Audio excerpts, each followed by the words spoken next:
rahmat dan kemuliaan memang hanya bagi-Mu ya Aba ya Bapa, Tuhan di atas segala Tuhan, Raja di atas segala Raja, Yesus Kristus namanya. Mari kita berdoa bersama-sama, ulangi seperti apa yang saya ucapkan. Bapa kami yang ada di dalam surga, dikuduskanlah nama-Mu, datanglah kerajaan-Mu, jadilah kehendak-Mu di bumi ini seperti di dalam surga. Bapa yang baik, berikanlah kami pada hari ini rezeki yang menjadi bagian kami secukupnya, cukup untuk memberikan pinjaman kepada banyak bangsa, sedangkan kami sendiri tidak punya pinjaman, cukup untuk menjadi saksi Tuhan, mulai dari Yerusalem, Yudea, Samaria, sampai ke ujung-ujung bumi. Cukup untuk menjadikan semua bangsa murid Kristus dan membaptis mereka dalam nama Yesus. Terima kasih Bapa untuk rezeki yang secukupnya. Dan ampunilah dosa-dosa kami. Ampunilah kesalahan kami. Seperti kami pun mengampuni orang-orang yang bersalah kepada kami. Dan janganlah masukkan kami ini ke dalam pencobaan, tetapi bebaskanlah kami dari segala yang jahat. Sebab Engkaulah yang empunya kerajaan, kuasa, dan kemuliaan sampai selama-lamanya. Dalam nama Tuhan Yesus, kami sudah berdoa. Haleluya, haleluya. Mari Bapak Ibu sekalian, kita bersama-sama secara serempak dan serentak, kita akan menggemakan Mazmur 91 dengan suara yang keras dan lantang dari tempat kita masing-masing. Alkitab berkata, mati dan hidup dikuasai oleh lidah, siapa suka menggemakannya akan memakan buahnya. 2, 3. Mazmur 91. Orang yang duduk dalam lindungan yang maha tinggi dan bermalam dalam naungan yang maha kuasa akan berkata kepada Tuhan, tempat perlindunganku dan kubu pertahananku, Allahku yang kupercayai. Sungguh Tuhanlah yang akan melepaskan aku dari jerat penangkap burung dan dari penyakit sampar yang busuk.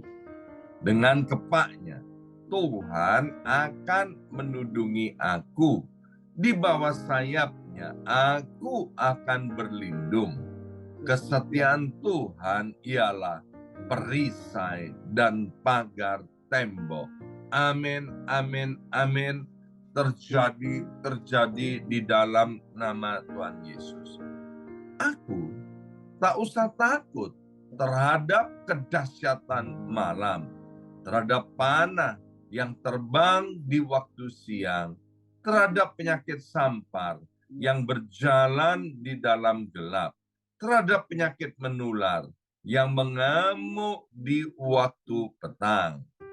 Walau 1.000 orang rebah di sisiku dan 10.000 di sebelah kananku, tetapi itu tidak akan menimpa aku. Aku hanya menontonnya dengan mataku sendiri dan melihat pembalasan terhadap orang-orang fasik. Sebab Tuhan ialah tempat perlindunganku yang maha tinggi, telah kubuat tempat perteduhanku. Amin, amin, amin. terjadi di dalam nama Tuhan Yesus. Malapetaka tidak akan menimpa aku dan tulah tidak akan mendekat kepada kemahku. Sebab malaikat-malaikat Tuhan akan diperintahkan oleh Tuhan kepadaku untuk menjaga aku di segala jalanku. Para malaikat Tuhan akan menatang aku di atas tangannya, supaya kakiku jangan terantuk kepada batu. Singa dan ular tedung akan aku langkai. Aku akan menginjak anak singa dan ular naga. Amin, amin, amin. Terjadi di dalam nama Tuhan Yesus. Sungguh hatiku melekat kepada Tuhan, maka Tuhan akan meluputkan aku, Tuhan akan membentengi aku, sebab aku mengenal nama Tuhan. Bila aku berseru kepada Tuhan, Tuhan akan menjawab. Tuhan akan menyertai aku dalam kesesakan. Tuhan akan meluputkan aku dan memuliakan aku. Dengan panjang umur akan Tuhan kenyangkan aku, dan akan Tuhan perlihatkan kepadaku keselamatan daripadanya. Amin, amin, amin.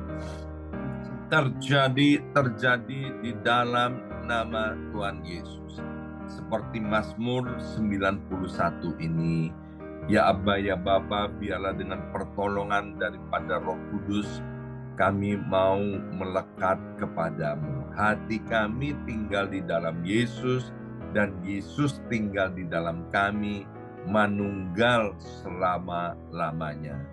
Dan sebentar kalau kami mendengarkan firman Tuhan, Allah Roh Kudus anugerahi kami semua dengan hikmat dan pewahyuan daripada sorga, sehingga hidup kami senantiasa mengalami kemenangan demi kemenangan atas setiap masalah yang datang dalam hidup kami ini. Dalam nama Yesus. Yang siap mendengarkan firman Tuhan, angkat jempolnya ke depan, katakan amin 3 kali. Amin, amin, amin. Salam revival, salam kebangkitan. Semangat pagi, semuanya semangat pagi. Shalom Bapak Ibu semua, apa kabarnya? Ya, senang sekali hari ini Kamis 5 Oktober 2023 boleh bersama-sama kembali dengan Bapak Ibu sekalian, anak-anak Tuhan yang luar biasa ya. Nah, hari ini kita masuk di dalam pembahasan yang baru. Mari kita buka Alkitab kita dari kitab Yakobus pasal yang pertama. Yakobus pasal yang pertama ayat nomor 1 sampai dengan nomor 4 ya. Yakobus pasal pertama. Nah, Bapak Ibu sekalian, Yakobus yang dimaksud di dalam Alkitab yang sedang akan kita baca ini adalah saudara daripada Tuhan Yesus. Ini saudara kandungnya Tuhan Yesus ya. Dan Yakobus ini menjadi pemimpin gereja di Yerusalem. Intisari daripada ayat-ayat yang akan kita baca, dan ini ada di dalam kitab Yakobus, yaitu mengajarkan bagaimana jadi orang Kristen yang benar. Ya, karena kadang-kadang sudah jadi Kristen itu bingung, ya kan? Gimana sih gaya hidupnya orang Kristen? Nah, Yakobus ini ngajarkan bagaimana gaya hidup sebagai orang Kristen, termasuk ketika orang-orang Kristen atau orang-orang percaya itu mengalami keadaan yang tidak baik. Ya, ketika mengalami aniaya, ketika mengalami masalah, ketika mengalami persoalan, maka itu Bapak Ibu sekalian nanti bacalah seluruh kitab Yakobus ini. Pasti kita akan mendapat banyak berkat. Ayat yang pertama, salam dari Yakobus, hamba Allah dan Tuhan Yesus Kristus kepada kedua belas suku di perantauan. Ayat yang kedua, saudara-saudaraku, anggaplah sebagai suatu kebahagiaan apabila kamu jatuh ke dalam berbagai-bagai pencobaan. Ya, ayat 2 saya akan bacakan dalam versi yang lain. Dalam versi terjemahan sederhana Indonesia dikatakan begini. Saudara-saudari, setiap kali keyakinan kalian masing-masing diuji lewat berbagai kesusahan, hendaklah kamu menganggap semuanya itu sebagai berkat yang membawa sukacita bagimu. Ayat yang ketiga. Sebab kamu tahu bahwa ujian terhadap imanmu itu menghasilkan ketekunan. Dan biarkanlah ketekunan itu memperoleh buah yang matang, supaya kamu menjadi sempurna dan utuh dan tak kekurangan suatu apapun. Nah, dari ayat-ayat yang kita baca, yang pertama kita dapat pelajaran begini, Bapak Ibu sekalian. Bagaimana sih gaya hidupnya orang Kristen itu ketika menghadapi lika-liku kehidupan ini, ngadepin asam garamnya, kemudian ngadepin masalah dan persoalan. Yang pertama, Bapak Ibu sekalian, jadilah orang Kristen yang selalu optimis. Coba bayangkan, ayat itu bilang gini, anggaplah sebagai suatu kebahagiaan apabila kamu jatuh ke dalam berbagai-bagai pencobaan. Ini kan kelihatannya mustahil, Bapak Ibu sekalian ya. Wong jatuh di dalam pencobaan, hati sedang susah, sedang gundah gulana, kok malah disuruh berbahagia, ya kan? Disuruh anggap suatu kebahagiaan. Kita harus bergembira ketika ngadepin hal yang seperti itu. Memang itu seharusnya hidup orang Kristen, Bapak Ibu sekalian, orang percaya. Orang yang percaya kepada Yesus harus beda dengan orang yang tidak percaya kepada Tuhan Yesus. Maka itu ketika orang-orang Kristen ini, orang-orang percaya menghadapi hal-hal yang tidak kita inginkan, ya, maka Alkitab memberitahukan kepada kita supaya kita berbahagia, ya. Alkitab tidak bilang gini, bersyukurlah atas setiap masalah atau pencobaan yang kamu hadapi. Tidak. Paulus mengajarkan kepada kita, kalau kita sebagai orang percaya harus selalu mengucap syukur di dalam segala keadaan. Bukan mengucap syukur untuk masalah atau persoalan atau kesusahan yang sedang datang menimpa. Ya, ketika everything is going well, ketika semua baik-baik saja, tubuhnya sehat, uang nggak kurang-kurang, anak-anak baik semuanya, keluarga aman, tentram, damai sejahtera, pekerjaan semuanya lancar, mudah Bapak Ibu sekalian untuk berbahagia.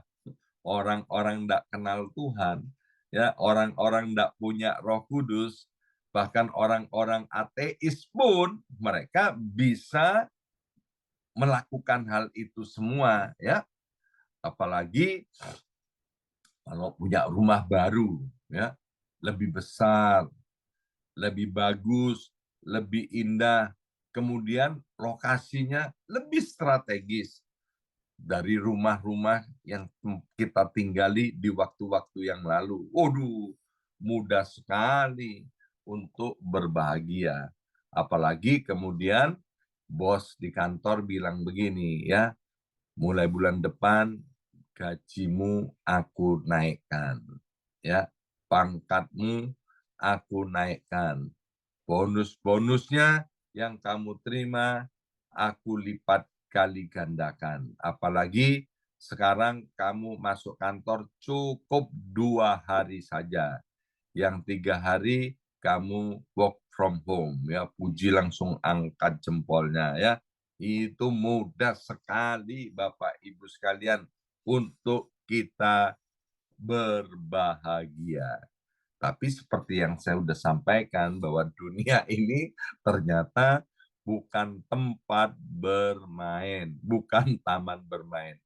Ngomong-ngomong soal taman bermain, ternyata di taman bermain juga nggak semuanya lancar ya kan.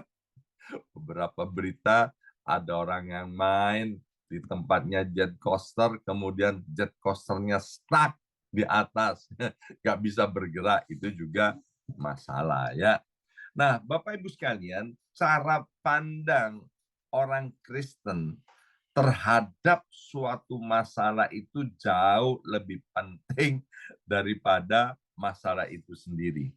Kalau cara pandangnya salah, maka ini ya, kalau sampai salah, itu akan menyebabkan kemudian kita jadi khawatir, jadi ketakutan. Ya, tapi kalau cara pandangnya kita itu kita bisa memandang setiap masalah persoalan dengan kepala yang dingin, dengan hati yang tenang, maka itu kita bisa menemukan solusinya. Ya, bagaimana ketika menghadapi masalah itu? Masih ingat nggak 12 pengintai?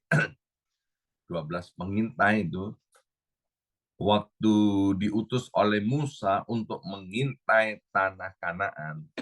12 pengintai, para pemimpin bangsa Israel, mereka melihat hal yang sama, ya.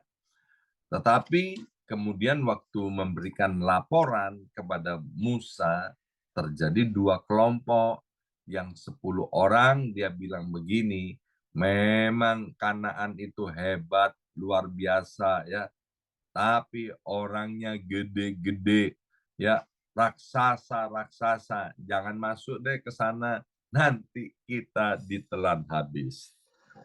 Jadi 10 orang itu waktu dia melihat Kanaan jadi pesimis Bapak Ibu sekalian. Tapi Yosua dan Kaleb waktu dia melihat Kanaan juga melihat raksasa, dia jadi optimis ya. Sebab fokusnya bukan kepada Kanaan, fokusnya bukan kepada raksasa, tapi fokusnya kepada Tuhan. Sehingga dia bilang kepada Musa memberi laporan, kita akan masuk ke tanah Kanaan dan kita akan telan habis itu para raksasa. Nah, Bapak Ibu sekalian, hidup ini sebagai orang Kristen harus beda. Yaitu apa? Kita harus selalu optimis. Masih ingat nggak? Di Amsal dikatakan, hati yang gembira itu adalah obat yang manjur, tapi semangat yang padam itu akan mengeringkan tulang. Apapun yang terjadi dalam hidup kita ini, ya, kita boleh shock, kita boleh kaget, kita boleh sedih, tapi please jangan berlarut-larut. Kita harus bangkit dan kemudian kita optimis menghadapi semuanya itu. Orang yang optimis, dia melihat bunga mawar, dia bilang begini, ya kan, wah, bunga mawar itu indah sekali, meskipun dikelilingi oleh duri-duri. Tapi orang pesimis, dia bilang gini, waduh sayang ya, kok banyak durinya. Jadi yang dilihat durinya ya. Kalau air nih, kita kan suka minum air botolan ya. Kemudian ada misalnya airnya itu 600 mili ya. Kemudian masih ada sisa 300 mili. Orang yang pesimis dengan orang yang optimis beda cara pandangnya. Orang yang pesimis bilang gini, aduh airnya tinggal separuh ya. Tapi yang optimis bilang gini, oh puji Tuhan airnya masih separuh. Itu Bapak Ibu sekalian. Satu kali ada salesman diutus nih, ya salesman daripada pabrik sandal diutus ke desa. Desa itu mau jadikan sasaran untuk tempat jualan sandal. Ya. Nah, waktu dua salesman itu diutus ke daerah itu, mereka lihat hal yang sama. Ternyata masyarakat di situ nggak ada yang pakai sandal. Ya. Kemudian yang pesimis, dia langsung memutuskan untuk pulang. Ya. Waduh, penduduk di sini nggak ada yang pakai sandal.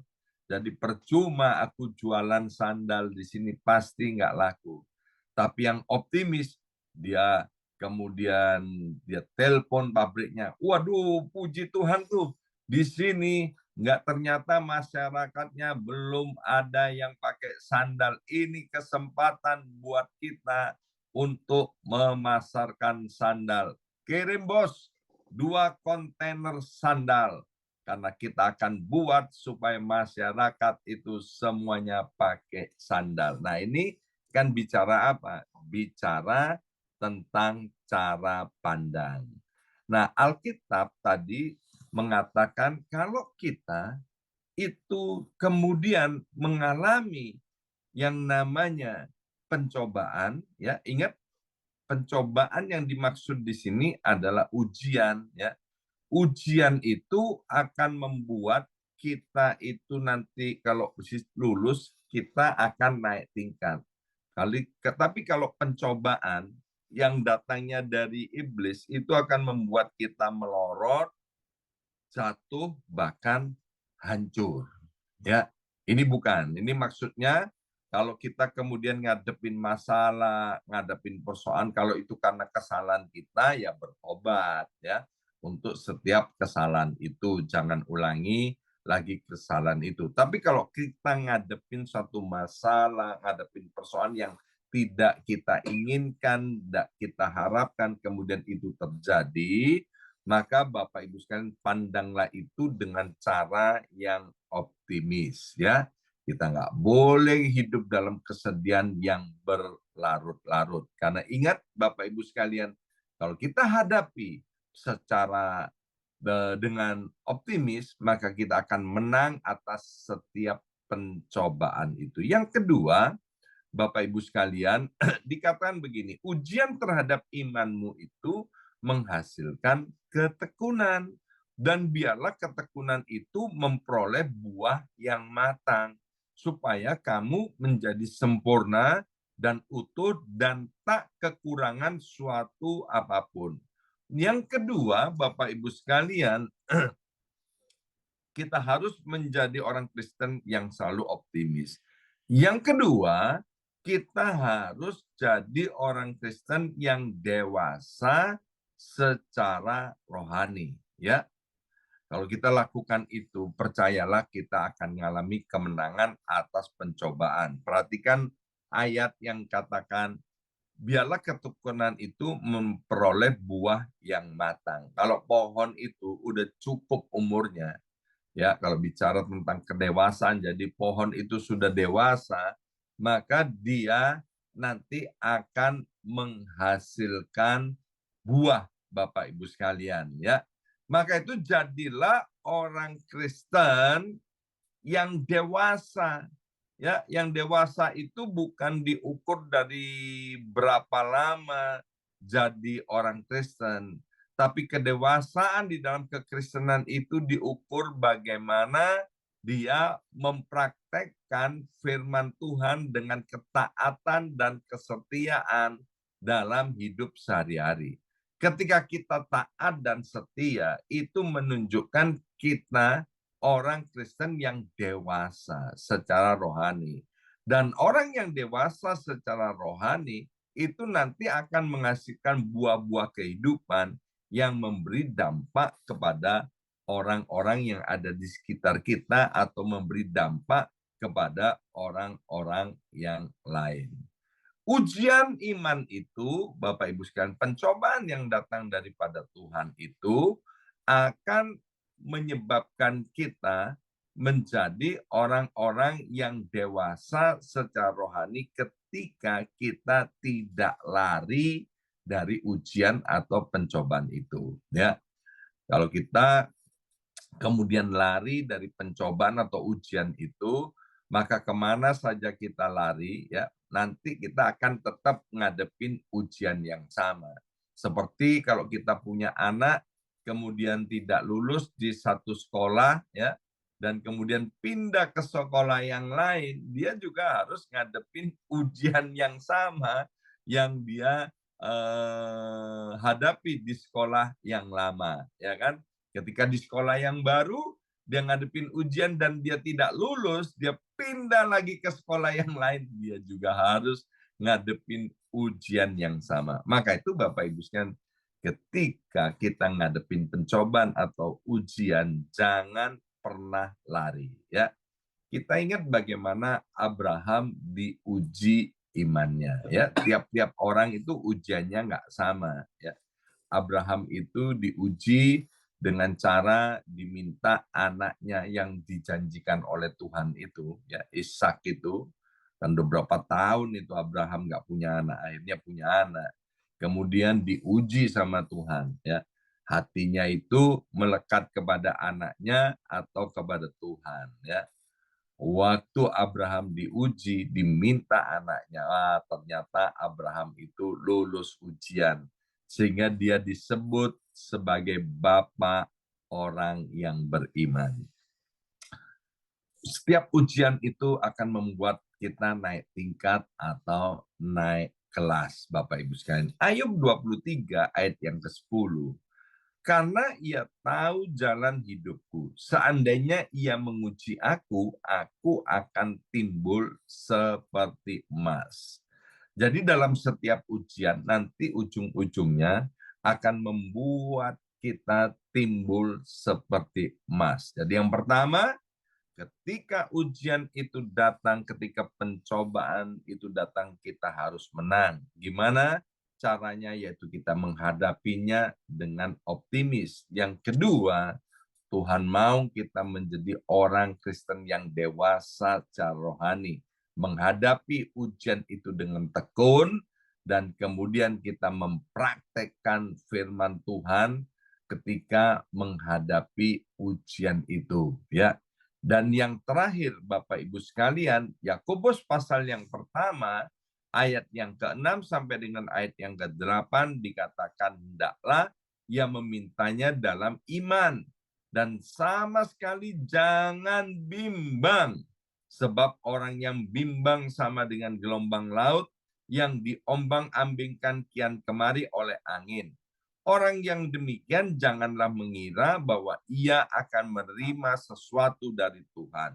Sebab orang yang mendua hati tidak akan tenang dalam hidupnya. Sekali lagi, sebab orang yang mendua hati tidak akan tenang dalam hidupnya.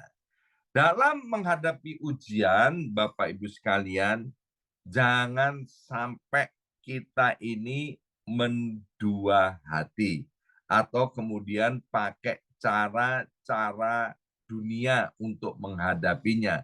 Sebab ketika kita mendua hati atau pakai cara-cara dunia, itu akan menyebabkan kita jatuh di dalam dosa. Ingat, di dalam Mazmur 23, itu Mazmur yang sangat terkenal, berbicara bahwa Tuhan adalah gembala kita yang baik.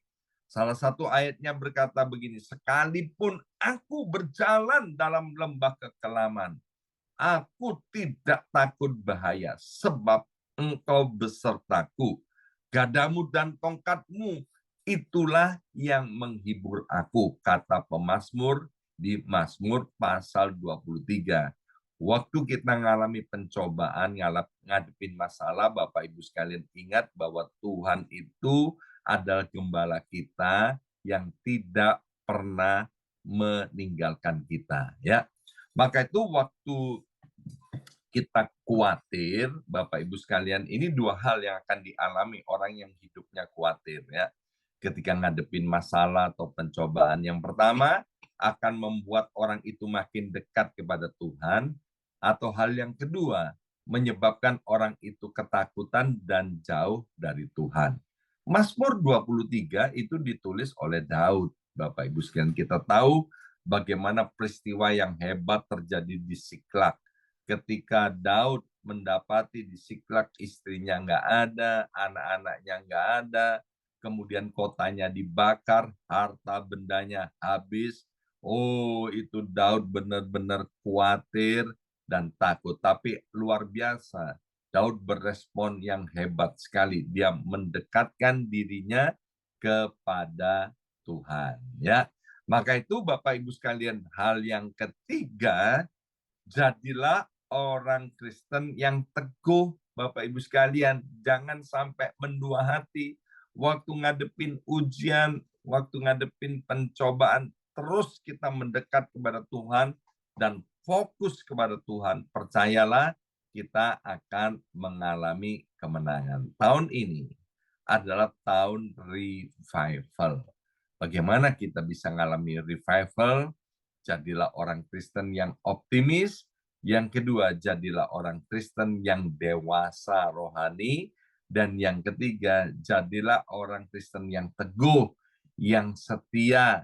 Sekali Yesus, tetap Yesus. Jangan sampai kita mendua hati. Mari kita berdoa. Berkati setiap anak-anakmu, Bapak. Hari ini kami tidak tahu sedang gundah gulana, anak-anakmu sedang depresi, menghadapi suatu masalah, pencobaan yang tidak diingini. Biarlah seperti kata firman Tuhan, kami mau menghadapinya Tuhan bersama-sama dengan Engkau. Kami mau melihat semuanya itu dengan optimisme. Satu hal yang kami tahu bahwa Engkau Tuhan Allah yang tidak pernah meninggalkan kami. Tolong hidup setiap kami anak-anak-Mu ya Aba ya Bapa. Dalam nama Yesus kami sudah berdoa. Haleluya. Amin, amin, amin.